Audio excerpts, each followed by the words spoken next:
नमस्कार व्यूअर्स, मैं हूं अमीश देवगन और आप देख रहे हैं प्राइम टाइम का नंबर 1 शो, सबसे ज्यादा देखे जाने वाला कार्यक्रम। नए स्टाइल में, नए अंदाज में और नए कलेवर में और नए तेवर में होगा, क्योंकि आज की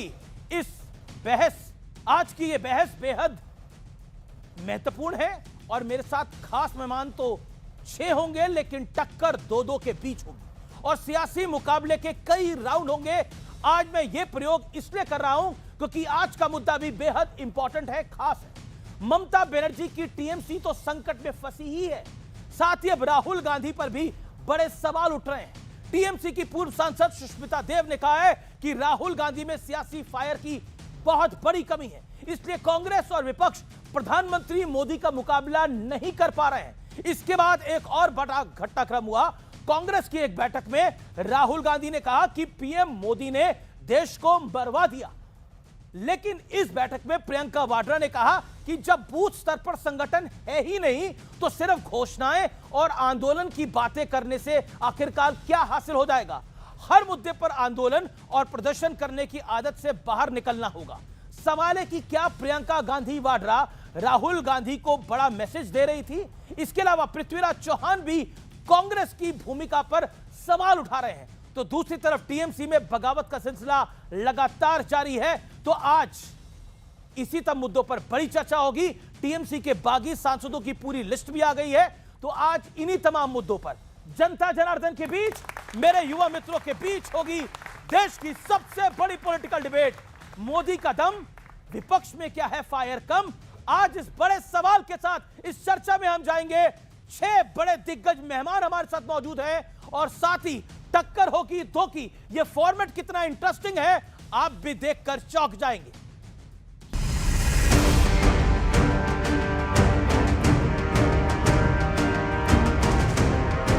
अब तक तो ममता बनर्जी ही सियासी भूकंप झेल रही थी, लेकिन अब मुद्दा राहुल गांधी की सियासत तक पहुंच चुका है। Rahul ji leader of the opposition है। You have to have fire in your belly to defeat the BJP. Okay, fire. He looks very happy. He looks very comfortable as a leader of the opposition. उसमें वो fire नहीं है कि कब मोदी जी को हराए और कब मैं उस तरफ जाके। सुष्मिता देव कोई छोटी मोटी नेता नहीं है। वो लंबे वक्त तक कांग्रेस में रही, फिर टीएमसी में रहते हुए 2 टर्म राज्यसभा सांसद रही। इसके बाद टीएमसी के रवैये के चलते इस्तीफा दे दिया। इस बीच एक और बड़ा घटनाक्रम हुआ है। प्रियंका वाड्रा ने मल्लिकार्जुन खड़गे, राहुल गांधी, केसी वेणुगोपाल समेत कई बड़े कांग्रेस नेताओं की मौजूदगी में कहा, जब बूथ स्तर पर संगठन ही नहीं है तो सिर्फ घोषणाएं और आंदोलन की बातें करने से क्या हासिल होगा।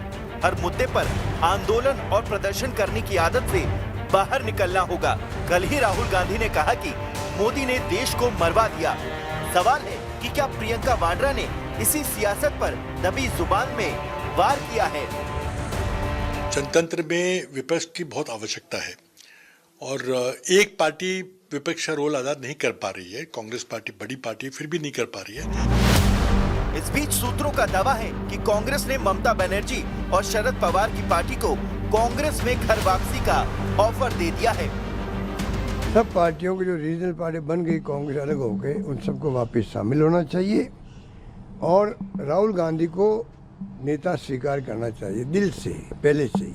ममता बनर्जी हो, शरद पवार जी हो, कई जो सेकुलर वोट की राजनीति करने वाले जो पक्ष है, वो सबको लगता है कि अब देश बचाने के लिए कांग्रेस के साथ आना चाहिए और वो प्रक्रिया शुरू हो गई है। ये समय है कि कांग्रेस पार्टी से जो फैक्शन बाहर निकले थे, नेता बाहर निकले थे और उसने अपने अपने दल खड़े किए, चाहे महाराष्ट्र हो चाहे पश्चिम बंगाल हो, सभी ने कांग्रेस में आकर कांग्रेस के झंडे के नीचे कांग्रेस को मजबूत करना चाहिए। उधर टीएमसी का सियासी संकट लगातार बढ़ता जा रहा है। कल तक टीएमसी कह रही थी कि बागियों वाली चिट्ठी दिखाओ। वो लोगों के नाम कहाँ है भाई? अगर नाम आ गए होते कि टूट के चले गए हैं और 2/3 हो गया है, तो बीजेपी तो कूद कूद के अभी बोल रही होती कि फलाना आ गया, फलाना आ गया। हर रोज 2 या 3 नाम बदल जाते हैं। आज 19 दिए, कल 19 दिए, आज 19 में 3 नाम बदले हुए। इनको बोलिए 18 परेड करा दीजिए। तो आज 19 नामों वाली चिट्ठी भी सामने आ गई।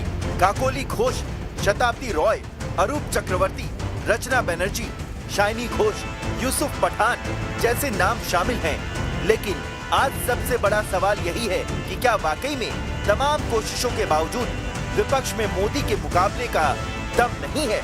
इसी पर जनता के बीच होगी देश की सबसे बड़ी बहस। आइए परिचय करा देते हैं मेहमानों के साथ आपका, लेकिन तालियां रुकनी नहीं चाहिए। प्रोफेसर अजय उपाध्याय, नेता प्रवक्ता कांग्रेस पार्टी के, भारतीय जनता पार्टी से प्रदीप भंडारी, नेता प्रवक्ता भारतीय जनता पार्टी के, दूसरी तरफ से राजकुमार भाटी, प्रवक्ता समाजवादी पार्टी के, सत्य प्रकाश मिश्रा, जनता दल यूनाइटेड के, प्रियंका कक्कड़, आम आदमी पार्टी की नेत्री, मीडिया कोऑर्डिनेटर, और संजय सरकार, सदस्य ममता सेना के, टीएमसी के। जोरदार तालियों के साथ तमाम मेहमानों का अभिनंदन है। लेकिन व्यूअर्स, आप भी देख के थोड़ा सरप्राइज कर गए होंगे कि आज ये दिग्गज हमारे मेहमान इस तरफ क्यों बैठे हैं और सामने 2 पोडियम खाली हैं, क्योंकि हम अब 2-2 की टक्कर कराएंगे और इसमें एक पक्ष से और एक विपक्ष से मेहमान उधर जाएगा और विषयों पर अपनी बात रखेगा। लेकिन मेहमानों को बुलाने से पहले क्या आज के बहस का एजेंडा है, उससे परिचय करा देते हैं। आत्ममंथन की बजाय कांग्रेस सिर्फ ब्लेम गेम में उलझी हुई है। बहस का एजेंडा नंबर 1, राहुल गांधी में सियासी फायर की कमी है। एजेंडा नंबर 2, टीएमसी में जो हो रहा है वो परिवारवादी पार्टियों के लिए एक बड़ा सबक है। और कांग्रेस की रणनीति क्षेत्रीय दलों को समाप्त करने की है क्या? जिस तरह से संजय राउत से लेकर कई सारे दिग्गज बोल रहे हैं कि आखिरकार सब दलों को मिल जाना चाहिए, और कई आम आदमी पार्टी भी कह चुकी है कि कांग्रेस की रणनीति क्षेत्रीय दलों को समाप्त करने की है। तो एक बार फिर हमारे पैनलिस्ट के लिए तालियां, और इस चर्चा की शुरुआत करते हैं। मैं पहले बुलाता हूं भारतीय जनता पार्टी के प्रदीप भंडारी और कांग्रेस के अजय उपाध्याय जी को। प्रोफेसर उपाध्याय और प्रदीप भंडारी मंच पे आइए प्लीज।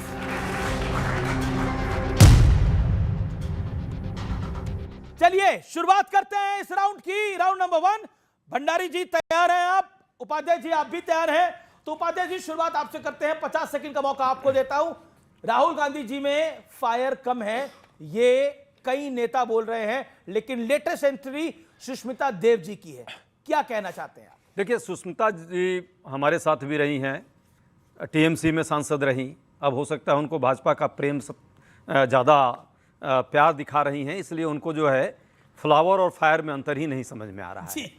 अब पुष्पा नाम किसका है तो मैं नहीं पता, पर यह सच है कि इस देश के विपक्ष में आज जो परिस्थितियां देश में भाजपा ने पैदा की और मोदी जी ने पैदा की है 12 सालों में, तो जनता में भी फायर है। जनता परेशान है और जनता देख रही है कि कैसे हमें ये इस देश की बेरोजगारी महंगाई से लड़ना है, जूझना है। कैसे नौजवान जो 50 लाख से ज़्यादा सीबीएसई और नीट के जो परीक्षार्थी हैं वो परेशान है, और वो भी देख रहे हैं कि ये सरकार किस तरह से मजबूर कर दी है। उनको खुद से अपने आप तैयार होना पड़ रहा है ताकि उनका भविष्य कैसे संवरे। और सच पूछिए तो देश पर भी एक तरह का संकट इस मोदी जी के शासन में आया। जानते हैं ये फायर फ्लावर की जो बात आप कर रहे हैं, अभी 3 भारतीय सेलर मारे गए हैं अमेरिका अटैक में।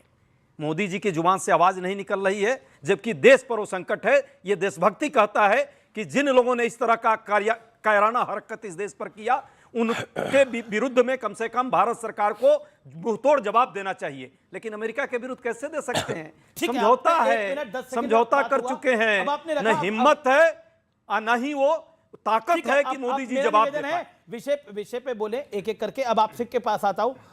राहुल गांधी ने बोला मोदी ने मरवा दिया। देखिए अमीश जी, राहुल गांधी वो फुस्सी बम है जिसको जितनी बार भी आप फुलझड़ी लगाओ बम फुसी होगा। ये कांग्रेस पार्टी नहीं समझ पा रही, पर सब समझ रहे हैं। याद करिए, आम आदमी पार्टी ने कांग्रेस पार्टी के साथ अलायंस के अरविंद केजरीवाल ऐसे आए, ये देखिए सोनिया जी के सामने नतमस्तक हुए, नतीजा क्या निकला? आम आदमी पार्टी का दिल्ली से बंटाधार हो गया। समाजवादी पार्टी ने कांग्रेस पार्टी के साथ अलायंस किया, 2 लड़के वाली फोटो याद करिए क्या हुआ, समाजवादी पार्टी का उत्तर प्रदेश से बंटाधार हो गया। तृणमूल कांग्रेस और कांग्रेस पार्टी आपस में लड़े, क्या हालत हो गई, बंगाल के अंदर तृणमूल कांग्रेस का बंटाधार हो गया। तो कांग्रेस के नेता सबसे ज्यादा खुश हो रहे हैं, मुझे लोग बताते हैं कि कांग्रेस के नेता सबसे ज्यादा खुश हो रहे हैं। तो आज विपक्ष को सबसे बड़ा अगर खतरा है तो कांग्रेस से ही है, क्योंकि कांग्रेस हर पार्टी को निगलना चाहती है। कांग्रेस के नेता क्यों खुश हो रहे हैं आज सबसे ज्यादा? क्योंकि ममता बनर्जी ने विपक्ष की स्पेस अगर खत्म करेगी तो कांग्रेस पार्टी आएगी। तो कांग्रेस पार्टी के राहुल गांधी का वीडियो याद करिए, राहुल गांधी ने तो ममता के खिलाफ कैंपेन किया था। तो आज जितनी रीजनल पार्टीज अगर कहीं कम हो रही है तो सबसे ज्यादा खुश कांग्रेस हो रही है। सपा को भी कांग्रेस से घबराना चाहिए, आपको भी कांग्रेस से घबराना चाहिए। किसके हाथ पे रहेगा कांग्रेस का हाथ, उसका राजनीतिक बंटाधार। ओके आपने अपनी बात 1 मिनट में रखी, अब आपकी बारी है 40 सेकंड की। विषय पे बोलेगा ममता बनर्जी हो या शरद पवार जी हो, सेक्युलर वोट की राजनीति करने वाले दल हो, उन सबको लगता है कि देश बचाने के लिए अब कांग्रेस के साथ आना चाहिए, राहुल गांधी के साथ आना चाहिए, और वो प्रक्रिया अब शुरू हो चुकी है। नाना पटोले कांग्रेस, क्या आपको लगता है कि 29 में राहुल गांधी की लीडरशिप समूचे ऑपोजिशन को स्वीकार करनी पड़ेगी? क्या समाजवादी पार्टी और क्या टीएमसी और क्या आम आदमी पार्टी? क्योंकि जो ममता बनर्जी का इस समय हाल हो रहा है वो हम सब देख रहे हैं। क्या राहुल गांधी की लीडरशिप स्वीकार करनी पड़ेगी? वो वक्त आ गया है ऑपोजिशन को। देखिए, अब समय आ गया है, जिस तरह भाई साहब ने कही है, सच बात है कि इस देश में कौन 56 इंच वाला है और कौन 26 इंच वाला है वो तो दिख गया। विदेश के मुद्दे पर या देश की रक्षा की बात आएगी, देश की इकोनॉमिक की बात आएगी, देश के युवाओं के भविष्य की सुरक्षा की बात आएगी, तो मोदी जी जो 56 इंच वाले थे अब वो 26 भी दिखाने की स्थिति में नहीं है। तो कौन बम है और कौन छुरछुरी बन है वो तो इन्होंने स्पष्ट कर दिया कि कितना छुरछुर कर रहे हैं, लेकिन चुप्पी है, कहीं आवाज नहीं निकलती जब विदेश पर जब बात आती है देश के सुरक्षा और देश के सम्मान पे। जहां तक आपने बात रखी है क्षेत्रीय दलों की, हम मानते हैं कि ये देश विविधताओं में एकता का देश है। सभी धर्म, सभी समुदाय, सभी जाति और राजनीति में देश आगे हो, इसके लिए यदि क्षेत्रीय एस्पिरेशन की बात आती है तो उनको भी आगे रहना चाहिए। 1 मिनट हो गया, लेकिन मैं अगला सवाल भी आपसे पूछूं। लेकिन अशोक गहलोत और नाना पटोले जो कह रहे हैं कि आप कांग्रेस में सबको विलय करना ही पड़ेगा, उसका मतलब क्या है? अलग अलग राय है। अब संजय राउत ने कुछ बात कह दी तो संजय राउत का अपना व्यक्तिगत राय है, लेकिन कांग्रेस पार्टी मानती है नहीं। कांग्रेस पार्टी, अशोक गहलोत तो आप ही के हैं, नाना पटोले तो कांग्रेस पार्टी का स्पष्ट मानना है कि हम डायनासोर नहीं है, जिस तरह भाजपा अपने लोगों को खा रही है। आप लोग डायनासोर हैं, इसका जवाब दे दीजिए। अमीश भाई, मित्रों, इनके डायनासोर का संदर्भ है जो इनके साथ गया उसको खा गए। सबसे ज्यादा आप ही बोले। ओके, डायनासोर है अमीश भाई, जो डायनासोर कभी वापस नहीं आया। अमीश भाई, ये गीदड़ है और ये गीदड़ वाली बात करेंगे, सिर्फ मैं ही नहीं कह रहा हूं। डीएमके ने क्या बोला, पीठ में छुरा घोंपने का काम कांग्रेस पार्टी ने किया। अखिलेश यादव ने क्या बोला, कांग्रेस को बड़ा दिल दिखाना चाहिए। कांग्रेस ने रिटर्न में क्या बोला, ये अखिलेश कौन है? राहुल गांधी में बात होगी, राहुल गांधी अभी नहीं, अलायंस भी हो गया। तो उसके बाद अलायंस कहाँ हुआ? बाइपोल के अंदर क्या लोकसभा में हुआ ना, जिसमें आप लोग निपटे, जिसमें बीजेपी निपटी। उसके बाद बाइपोल हुआ, बाइपोल के अंदर वापस से समाजवादी पार्टी ने कांग्रेस पार्टी को दरवाजा दिखा दिया। हम तो चाहते हैं कांग्रेस और समाजवादी पार्टी अलायंस करे, जितना ज्यादा कांग्रेस और समाजवादी पार्टी अलायंस करेगी उतना ज्यादा भारतीय जनता पार्टी का वोट बढ़ेगा। ये खुद ही नहीं अलायंस करेंगे, आप नोट कर लीजिए। नहीं, अलायंस तो होके रहेगा, एक बड़ी बात लगता है। लेकिन एक सवाल आपने बार-बार आप एक बात बोल रहे हैं, राहुल गांधी में आप भी कह रहे हैं कि फायर नहीं है। अरे मैं क्या, प्रियंका वाड्रा कह रही है फायर नहीं है। खुद जाके मीटिंग के अंदर प्रियंका वाड्रा कैंप राहुल गांधी के कैंडिडेट को मीनाक्षी नटराजन को हरा देता है। आज राहुल गांधी की कैंडिडेट मीनाक्षी नटराजन कैसे आ रही, ये आपको किसने बताया? तेलंगाना में हमारे बताया कांग्रेस के नेता ने। हम क्यों बताएंगे भाई, हमारे सब इनके अंदर भी हैं। यही तो कह रहा हूं, कांग्रेस के अंदर भी हमारे लोग हैं जो कांग्रेस में राहुल गांधी का बंटाधार करने के लिए तैयार हैं। ये मैं आपको स्पष्ट कह रहा हूं। ये देखिए, ये राहुल, देखिए जो प्रदीप भंडारी जी कह रहे हैं, ये प्रदीप भंडारी को तो आप हल्के में ले लीजिए, लेकिन राहुल जी को तो हल्के में नहीं ले पाएंगे। उन्होंने भी बोला कि हमारे यहाँ पे एक स्लीपर सेल काम कर रहा है। वो स्लीपर सेल ये भंडारी ने भेज रखा है वहां पर, भंडारी जी ने भेज रखा है। वो स्लीपर सेल का पता लगाइए। और देखिए, अब देखिए, तो अपने फादरलैंड से पेगासस भी लाए हुए हैं, सब जगह भेज रखा है। आपके यहाँ भी होगा, आपके अंदर में ही होगा वो पेगासस जो फादरलैंड से लाए थे मोदी जी। लेकिन सच्चाई ये है, सच की बात तो यही है कि जो आप सूत्रों की बात कर रहे हैं, तो एक सूत्र और आया है अमीश जी। हालांकि आप सूत्रों पर भी डिबेट करते हैं, ये अच्छा लगा। मैंने तो कोई ऐसा पत्रकार नहीं, ये जो सूचना, ये सूचना जो अंदर वाली आपको मिल गई, एक सूत्र मुझे भी मिली है। जब यूपीए की बैठक हो रही थी, अभी एनडीए वाली इनकी, अभी जो 2 दिन पहले मोदी जी जिस पर टेलीप्रॉम्प्टर पर सबको बैठा करके भाषण दिलवाया और अपना पीठ थपथपाया 12 साल वाले में, उसमें बहुत सारे एनडीए के इनके साथी जो हैं यही बात बोल रहे थे कि भाई इस देश में हमने तो इन पर बहुत भरोसा किया, जनता ने भी भरोसा किया 3 बार। अलग बात है अंतिम बार में जो है उनको बहुमत नहीं दे पाई जनता, चूंकि भरोसा टूटने लगा। पर अब तो हालत ये हो गई है कि जो इनके एनडीए के साथी हैं उनका क्या हाल होगा। मोदी जी ना महंगाई पर कुछ कर पा रहे हैं, ना बेरोजगारी पर कर रहे हैं, बच्चे का एग्जाम भी ठीक से नहीं करा पा रहे हैं। की बात छोड़िए। तो लगता है कि मोदी जी जो है ये लाइन लास्ट था। जी उन लोगों ने कहा ये बात कि मोदी जी, पता चला कि तो मोदी जी ने मरवा दिया। मतलब कि वो भरोसा टूट चुका है और उनके लोग का आधार खसक रहा है। एक करके, टाइम बिल्कुल कम है। प्रदीप भंडारी, दो चीजें बहुत महत्वपूर्ण हैं इस देश की राजनीति के अंदर। ममता बनर्जी की पार्टी में जो टूट हो रही है उसके लिए रिस्पॉन्सिबल भारतीय जनता पार्टी है। ये परिवारवाद के खिलाफ लोकतंत्र की आवाज है। ये हर परिवारवादी पार्टी के लिए एक मैसेज है कि जिसने परिवार को अपने कार्यकर्ता के ऊपर चुना उसका बंटादार हुआ। कांग्रेस पार्टी में सोनिया गांधी ने पुत्र मोह के अंदर राहुल गांधी को चुना, 99 चुनाव हार चुके हैं। अब ममता बनर्जी ने भतीजे मोह के अंदर भतीजे को चुना, दूसरे को नहीं पड़ा, चुनाव हार चुके। समाजवादी पार्टी में मुलायम सिंह यादव जी ने अखिलेश यादव को चुना, अभी तक ऑपोजिशन में बैठे। और सुनिए, 2029 में भी मोदी जी आने वाले, मैं नहीं कह रहा हूं, अधीर रंजन चौधरी की बाइट है। अधीर रंजन चौधरी ने पब्लिकली कहा ये सच्चाई है। आपने बार-बार, आपने तो मेरे में भी पेगासस को घुसा दिया। एक सेकंड बताइए, एक सेकंड, ये पृथ्वीराज चौहान में कौन सा पेगासस घुसा हुआ है? एक सेकंड, नहीं, ये पृथ्वीराज चौहान में कौन से पेगासस लेके घूम रहे हैं? और ये जो जिन नेता की बात अधीर रंजन दा की बात जो प्रदीप भंडारी ने करी, इनके अंदर कौन सा पेगासस है? मतलब बताइए, आपके यहाँ खुद ही स्लीपर सेल है, खुद ही पेगासस है। अब बताइए, तो पृथ्वीराज चौहान ने बोला वो सही है, ये गलत है कि कांग्रेस ऑपोजिशन का रोल अदा नहीं कर पा रही है? He is the former CM Maharashtra and farmer PMO minister, senior Congress leader. भाई, फॉर्मर तो बहुत हो गए, देश में फॉर्मर होते जा रहे हैं। जो अब वर्तमान है वो भी फॉर्मर होने वाले हैं। अभी जो वर्तमान प्रधानमंत्री जी हैं, अब आप सुनिए ना। अरे फॉर्मर की कोई वैल्यू नहीं। अरे अब सुनिए तो मेरी बात, अरे मेरी बात तो सुनिए। आप फॉर्मर का इसलिए कहा, मैं सच पूछिए, पेगासस वाली जो बात मैंने इसलिए कही, सुनिए, हाँ उस पर ही आ रहा हूं, उस पर भी आ रहा हूं। पेगासस की बात इसलिए मैं कर रहा हूं कि पेगासस के माध्यम से फादरलैंड, जब मोदी जी जो कहा मोदी जी ने अपने भक्तों के लिए कि उनका वो फादरलैंड है, अमित भाई भंडारी जी का भी होगा वो फादरलैंड, क्योंकि मोदी जी ने कहा है तो जरूर मानेंगे। तो वहां के लोगों को जो भरोसा दिया, पीठ थपथपाया, उन्होंने मेडल लिया। 2 दिन बाद आक्रमण हुआ। आज भारत की जो स्थिति है, ईरान के आक्रमण के बाद ईरान ने भी अभी सुनिए ना, ये मुझे बताइए, मैं आपसे पूछ रहा हूं, अरे भाई, आपका स्पेसिफिक ही जवाब दे रहा हूं। बताइए ना, आप बताइए, आपका स्पेसिफिक जवाब दे रहा हूं मैं। आप जवाब देने देंगे तब ना। ये 3 जो सैनिक अभी सेलर मारे गए हैं, ईरान तक ने कंडेम किया है, पर भारत सरकार अभी भी ऑफिशियली नहीं कर पाई, अभी भी कोई मंत्री नहीं बोल पा रहा है। दूसरी बात, जो पेगासस, क्यों मैं कह रहा हूं कि कितना मजबूर है सरकार हो गई। ये चर्चा है सर। हाँ, पेगासस, मैं आपसे पूछ रहा हूं, पृथ्वीराज चौहान ने जो बोला सही बोला, गलत बोला? एकदम। अधीर रंजन चौधरी ने जो बोला सही बोला, गलत बोला? हमारे यहाँ इतनी तो समझ है कि हमारे लोग बोल पा रहे हैं, क्योंकि हमारे लोगों के पास पेगासस हम लोगों ने नहीं डाला है। लेकिन मोदी जी के एक आदमी भी नहीं बोल पा रहा है, क्योंकि मोदी जी के जितने लोग हैं ना, वो पेगासस से इतना डरते हैं। और मैं आपको सुनिए 10 सेकंड, लास्ट 10 सेकंड। जो अधीर रंजन दा बोल रहे हैं, आप ही के बंगाल से आते हैं, और ये जो पृथ्वीराज चौहान बोल रहे हैं कि कांग्रेस ऑपोजिशन का रोल अदा नहीं कर पा रही, आप क्या कहना चाहते हैं इसके ऊपर? देखिए, अधीर रंजन चौधरी बीजेपी को हद से खैनी खाना वाला इंसान है। वो बीजेपी के स्लीपर से, मतलब कांग्रेस के अंदर बीजेपी के स्लीपर सेल में अभी बने हुए हैं और बीजेपी को पूरा तरफ से मदद कर रहा है। ये मदद नहीं है, सिर्फ बंगाल में ममता का बगावत छोड़ के भारतीय जनता पार्टी में मोदी जी और अमित शाह को, मतलब ये जितना ज़्यादा मतलब ऑयलिंग कर रहा है, इतना ज़्यादा ऑयलिंग शायद कांग्रेस को दूसरा कोई नेता नहीं किया है। अच्छा बताइए, ये वो कह रहे हैं कि स्लीपर सेल है, अधीर रंजन चौधरी एक्सेप्ट करते हैं इनकी बात को? देखिए, इनका 10 सेकंड, हाँ, ये सुन, इनका अपना मत कुछ भी हो सकता है। अधीर रंजन चौधरी हमारे वरिष्ठ नेता हैं। अब मैं सत्यप्रकाश मिश्रा और राजकुमार भाटी से निवेदन करता हूं कि वो जाए। हुआ सर, आगे फिर आपको मौका मिलेगा। ऊपर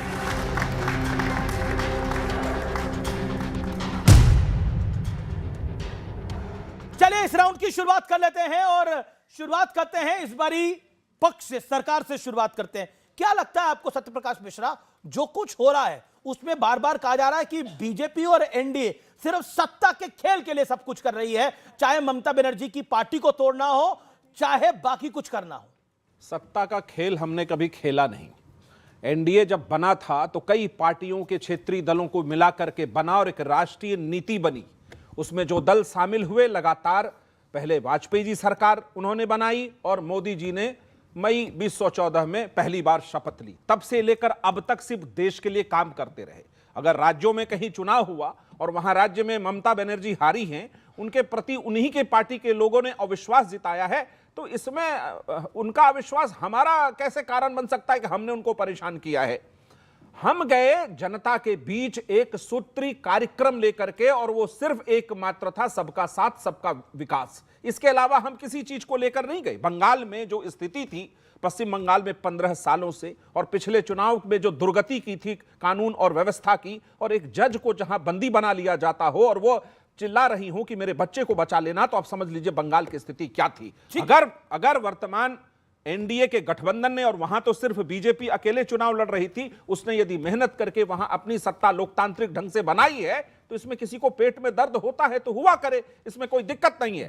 सवाल एक है कि आप बार बार एक सत्ता पर आरोप लगाएंगे एनडीए पर कि आप सिर्फ सत्ता के लिए कर रहे हैं। तो जब नरेंद्र मोदी पहली बार सत्ता में आए तो उन्होंने देश में लाल किले के प्राचीर से क्या कहा? न खाऊंगा न खाने दूंगा। उन्होंने एक बात और कहा कि एक कल्चर है यहां पे, इसमें मेरा क्या, तो मेरा कुछ नहीं तो मुझे क्या, इस कल्चर को भी खत्म किया। जिस देश में 50 करोड़ लोगों के पास, आप समझिए 70 साल में बैंक का खाता नहीं था, वो बैंक के दरवाजे तक दस्तक नहीं देने जाते थे, उस देश की गरीबी की हालात क्या थी। आज अगर 80 करोड़ लोगों को राशन मिल रहा है तो कांग्रेस से यह सवाल पूछना पड़ेगा कि 70 सालों में तुमने देश की ऐसी हालत की कि हमारे देश में 80 करोड़ लोगों को आज राशन देना पड़ा। राजकुमार भाटी, क्या आपको लगता है विपक्ष की बेली में फायर कम है, यानी पेट में आग कम है सत्ता में आने के लिए? इस पर बहुत बड़ा प्रश्न चिन्ह लग रहा है कि आप लोग कॉकरोच जनता पार्टी के सहारे हो जाते हो। वो एक सोशल मीडिया पे एक नैरेटिव बनता है, बोलते हैं कॉकरोच आ रहा है, कॉकरोच आ रहा है। अब सोचिए, मतलब देश को ऑपोजिशन में अखिलेश यादव जैसे सरीके के नेता हैं, ममता बनर्जी जैसी नेत्री हैं, राहुल गांधी जैसे नेता है, अरविंद केजरीवाल साहब जैसे नेता है, उद्धव ठाकरे जैसे नेता है। मतलब उस पूरे विपक्ष को कॉकरोच जनता पार्टी का सहारा चाहिए? मतलब कैसे? और आप जान रहे हैं वहां पे क्या हाल हुआ है। अब वहां का फैक्ट ये है कि वो जंतर मंतर पर प्रदर्शन कर रहे थे, कह रहे अंदर नहीं करने दे रहे हमें प्रदर्शन। कॉकरोचों को भी इस देश में सम्मानजनक जीवन जीने का अधिकार है, उनकी इतनी उपेक्षा नहीं होनी चाहिए। विपक्ष में एक से एक शानदार नेता है, एक से एक दार्शनिक नेता है, पर कॉकरोच वोट नहीं डाल सकते ना, एक से एक मेहनती नेता है, और विपक्ष के पास पूरा विजन है देश को आगे ले जाने का। अभी मिश्रा जी ने बताया कि मोदी जी ने लाल किले से ये कहा था, केवल एक ही वाक्य बताया। ये भूल गए होंगे, ऑडियंस को याद होगा, जिनको याद नहीं है मैं याद दिला दूं। मोदी जी ने लाल किले से कहा था कि जो स्विस बैंकों में काला धन है उसे वापस लेके आऊँगा, 15-15 लाख सबके खाते में आएंगे। मोदी जी ने कहा था 2 करोड़ रोजगार हर साल दूंगा। मोदी जी ने कहा था 2022 तक किसानों की आमदनी दुगनी कर दूंगा। किसानों की आमदनी घट गई है। मोदी जी ने कहा था 2022 तक बुलेट ट्रेन चला दूंगा। आज 2026 है, कहीं लाइन बिछनी भी शुरू नहीं हुई है। मोदी जी ने कहा था कि अपराधियों को राजनीति से बाहर कर दूंगा। मोदी जी ने कहा था पेट्रोल और डीजल 35 रुपए पर ले आऊंगा। मोदी जी ने कहा था रुपए की कीमत डॉलर के बराबर हो जाएगी। रुपए की कीमत लगातार गिरती जा रही है जी। देश के ऊपर विदेशी कर्ज लगातार बढ़ता जा रहा है। शीर्ष बैंकों में कालाधन लगातार बढ़ता जा रहा है। अपराधियों की संख्या संसद में और विधानसभाओं में लगातार बढ़ती जा रही है। बीजेपी ने रेप और हत्या के आरोपियों तक को मंत्री बना रखा है। और एक बात और, अभी आपने कुछ कांग्रेस और विपक्ष के नेताओं के बयान गिनवाए। मुझे ऐसा लगता है कि शायद चुन चुन के केवल हमारे नेताओं के बयान याद दिलाए जाते हैं। बीजेपी के अंदर से भी कई आवाजें उठ रही हैं। राजकुमार भाटी, आप बोल रहे हैं कि ममता बनर्जी विलय कर लेंगी कांग्रेस के अंदर, शरद राव पवार की पार्टी विलय कर लेगी कांग्रेस के अंदर, और अगर 27 में सपा की हार हुई तो अंत में सपा के पास भी यही बचेगा कि उनको कांग्रेस के साथ अपना विलय करवाना पड़ेगा 29 के चुनाव में। क्या कहना चाहते हैं? 27 आपका जीतना इसलिए जरूरी है? एक सेकेंड देखिए, इस देश में 2 राष्ट्रीय पार्टियां हैं, एक कांग्रेस, एक भारतीय जनता पार्टी, और लगभग 3 दर्जन क्षेत्रीय पार्टियां हैं जो अपने अपने प्रदेश में मजबूत हैं, और लगभग 1000 पार्टी रजिस्टर्ड हैं जो छोटी पार्टियां हैं। तो लोकतंत्र की असली रक्षक जो हैं ये क्षेत्रीय पार्टियां हैं, राष्ट्रीय पार्टियां लोकतंत्र की रक्षक नहीं है। ये कैसे कह सकते हैं आप? हाँ, मैं कह रहा हूं क्षेत्र की जो असली भावनाएं हैं, क्षेत्र की जो असली समस्याएं हैं, क्षेत्र का जो असली सामाजिक समीकरण है, वो क्षेत्रीय पार्टियां ही रखती हैं। और क्षेत्र की अपने अपने प्रदेश की आवाज क्षेत्रीय पार्टियां उठाती हैं, और यही लोकतंत्र का तकाजा है। देखिए, लोकतंत्र इसी से चलता है। कांग्रेस हाजिर नाजिर बैठी हुई है यहां पर। जब चाहे तक बंगाल में कांग्रेस हो, की सरकार थी, लेफ्ट और टीएमसी नहीं आई थी, तब तक वहां पर घुसपैठ उतनी नहीं होती थी। जैसे ही रीजनल पार्टी आई, घुसपैठ बढ़ गई, और ये लाइव एग्जांपल है। मैं जो कह रहा हूं बहुत जिम्मेदारी के साथ और बहुत कड़वी बात कह रहा हूं, और गठबंधन धर्म के खिलाफ कह रहा हूं। चाहे कांग्रेस हो चाहे बीजेपी हो, जब जितनी केंद्रीय पार्टियां मजबूत होती हैं उतनी तानाशाही बढ़ती है। और जितनी क्षेत्रीय पार्टियां मजबूत होती हैं उतना लोकतंत्र बढ़ता है, उतनी लोकतंत्र की भावना बढ़ती है। अगला राउंड बीजेपी और टीएमसी का है, फिर आम आदमी पार्टी और बीजेपी का, कांग्रेस और आपका राउंड आएगा। ओके, मैं रुक करता हूं अगले राउंड।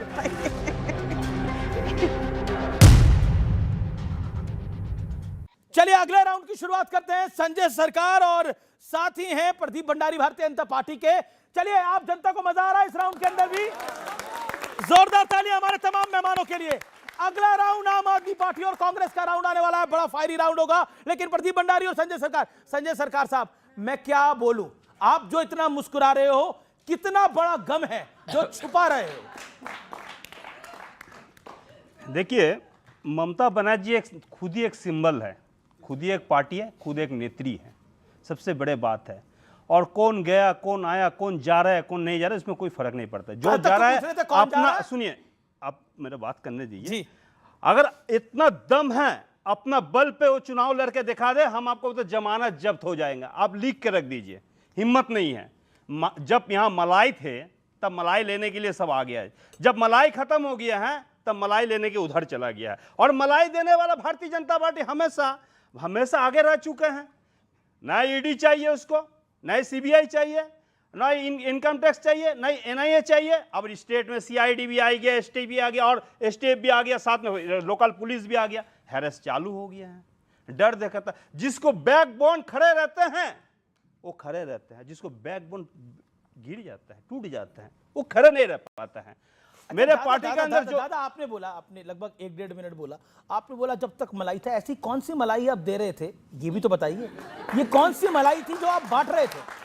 आपकी सरकार यानी टीएमसी की सरकार, आपने बोला जब तक मलाई था, तो कौन सी मलाई दे रहे थे और किस किस को कितनी मलाई दी, ये बता दीजिए ना। इन पे कार्रवाई हो जाएगी। इन सब पे सत्ता का एक मलाई होता है। अच्छा, कौन सा मलाई बताइए तो? सत्ता का मलाई हर पार्टी में रहता है। सत्ता का मलाई तो बताइए। देखिए, सत्ता का मलाई अगर बोलेंगे ना तो मैं आपको एक वीडियो अगर शो कर देंगे। अभी जुम्मा 7 दिन भारतीय जनता पार्टी सत्ता में आया, उसी में मलाई का काम ही चालू हो गया। अरे मलाई कौन सी थी? आप बार बार बोल रहे हो मलाई मलाई मलाई, सबके मुंह में पानी आ रहा है। मलाई कौन सी है? सुन लीजिए, मलाई का कहानी भी सुन लीजिए और मलाई भी देख लीजिए, दोनों। दादा, मलाई कौन सी है?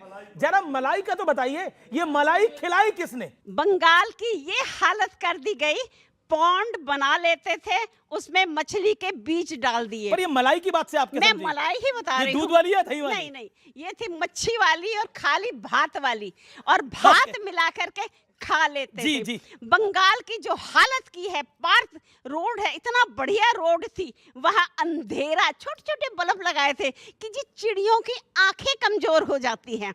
ममता दीदी बहुत जुझारू लीडर थी, लेकिन जो संदेश खाली में हुआ एक महिला के राज में, और शाहजहां शेख उंगली दिखा रहा था, हमने देखा है। उस बच्ची के साथ जो पीजी पोस्ट ग्रेजुएट थी, उसके साथ जो बेहुरमती आंख फोड़ दी, टांग फोड़ दी, और उसको 10 लाख रुपए उसकी माँ को देने पहुंच गए। क्या आपको लगता नहीं कि यही भारी पड़ गया संजय भाई? संजय सरकार यही भारी पड़ गया।